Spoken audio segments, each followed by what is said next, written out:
Aku pernah melihat sebuah bayangan laki-laki tua berambut panjang, berjalan dengan mengesot, tapi tidak mau menunjukkan wajahnya. Dan sosok ini suka muncul tiba-tiba di sebuah lorong bekas rumah sakit ini. Seringkali terdengar suara orang minta tolong, bahkan jeritan, rintihan, serta tangisan.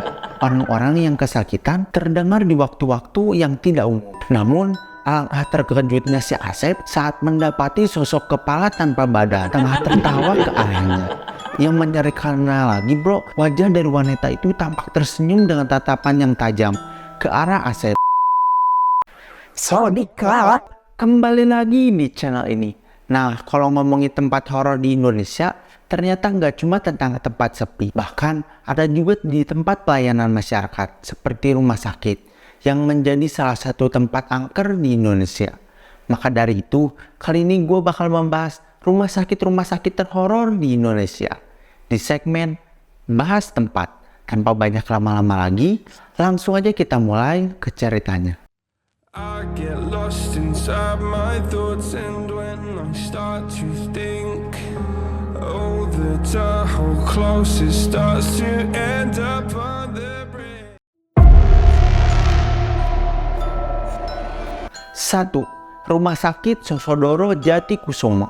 Rumah sakit ini berada di Jalan Veteran Sukorejo, Bojonegoro. Rumah sakit ini hingga saat ini masih beroperasi seperti pada umumnya dengan bangunan yang bagus dan modern. Tapi ternyata bro, sebelum rumah sakit ini dibangun di Jalan Veteran, ternyata rumah sakit ini berada di daerah lain, tepatnya di Jalan Dr. Wahidin, Mojokampung, Bojonegoro. Gedung rumah sakit yang ada di Jalan Dr. Wahidin ini dikosongkan dan dialokasikan ke gedung baru yang tidak begitu jauh dari lokasi sebelumnya. Meskipun gedung bekas ini sudah tidak digunakan menjadi rumah sakit, tapi ternyata bro, bangunan tersebut masih dijaga oleh security selama 24 jam setiap harinya.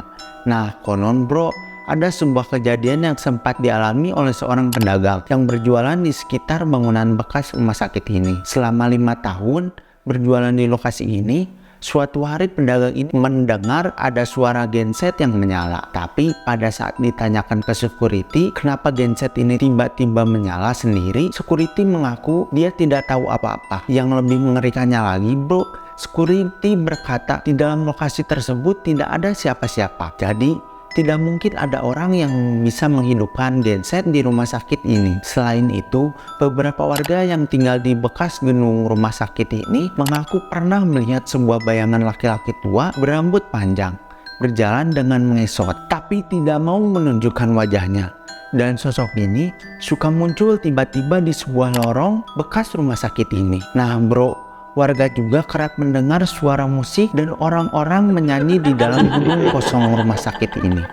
Bahkan bro, ada juga cerita yang beredar yang cukup dipercaya beberapa orang tentang seorang ibu yang melahirkan di gedung bekas rumah sakit ini, tepatnya di kamar jenazah. Beberapa warga menerima sebuah pesan yang berbisikan, benar, ini seorang ibu melahirkan di antar suaminya ke rumah sakit Veteran Bojonegoro. Tapi malah sampainya di bangunan lama bekas rumah sakit ini. Tapi istrinya ditangani sampai bayinya lahir. Namun bro, pada saat sang suami sedang membeli kopi di sebuah warung yang tidak jauh dari rumah sakit itu, lalu saat ditanya oleh penjual, dari mana pak? Lalu sang suami cerita kalau istrinya melahirkan di rumah sakit.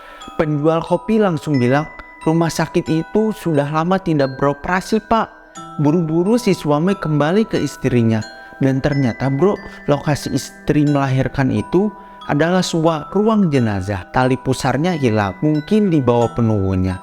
Beruntung bayi itu tidak apa-apa, tapi cerita ini belum tentu kebenarannya karena masih kurangnya bukti dan saksi. Gimana gak serem bro kalau istri kita melahirkan di rumah sakit yang udah gak kepake, apalagi di bekas ruang jenazah? Kalau gua sih udah pingsan bro. Oke, naik. 2. Rumah Sakit Darmo. Rumah Sakit Darmo ini merupakan salah satu pelayanan kesehatan paling tua di Surabaya yang sudah ada sejak tahun 1898 dan menjadi saksi bisu perjuangan para pahlawan ketika melawan penjajah. Nah bro, Karena banyak sejarah dari rumah sakit Darmo ini, sehingga membuat beberapa orang percaya bahwa banyak sekali hal-hal mistis terjadi di rumah sakit Darmo ini. Ditambah lagi kondisi bangunan yang sudah tua, jadi membuat orang yang datang ke sana kerasalah bahwa rumah sakit yang satu ini memiliki sejarah yang panjang dan terkesan angker, bahkan seram bagi beberapa orang. Konon bro, cerita dari dokter, perawat, dan pasien ini banyak mengalami hal mistis di rumah sakit Darmo itu. Seringkali terdengar suara orang minta tolong, bahkan jeritan, rintihan, serta tangisan.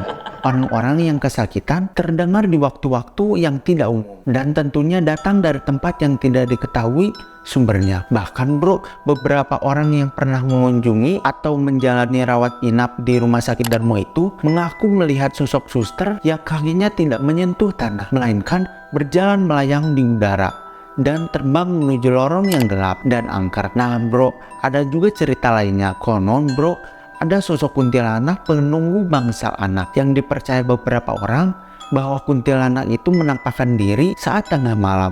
Terlebih lagi kalau mendengar suara anak yang sedang menangis. Nah bro, kuntilanak ini juga tidak pernah menunjukkan wajahnya karena tertutup rambut yang panjang sekali hingga ke kaki dan sangat kusut karena berlumuran tanah. Namun suara melengking dari kuntilanak ini terdengar hingga penjuru rumah sakit. Saking menyeramkannya sosok yang satu ini, beberapa orang yang mengaku sempat melihat kuntilanak itu selalu merasa terganggu, nggak bisa tidur, dan juga ketakutan selama beberapa hari setelah melihat sosok yang satu itu. Gimana gak serem bro kalau kita mendengar suara jeritan, rintihan, serta tangisan? Kalau gua sih udah lari terbirit-birit bos. Oke, next. 3. Rumah Sakit Dr. Cipto Mangunkusumo atau yang dikenal sebagai RSCM. Rumah sakit ini pertama kali diresmikan dan dibuka pada tahun 1919.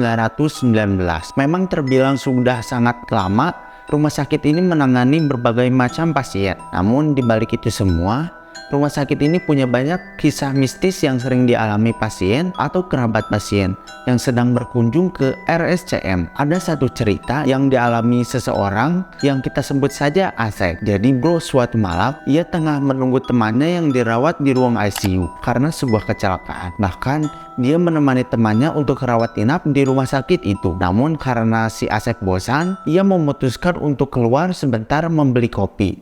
Nah bro, untuk menuju keluar, ia harus melewati sebuah lorong sepi dan gelap. Nah, ketika berjalan di lorong tersebutlah sebuah peristiwa menyeramkan terjadi. Tiba-tiba si Asep mendengar suara wanita tertawa histeris. Karena penasaran, Asep lalu mencoba mendekati salah satu bangsal yang menjadi sumber suara tersebut. Namun, alangkah terkejutnya si Asep saat mendapati sosok kepala tanpa badan tengah tertawa ke arahnya.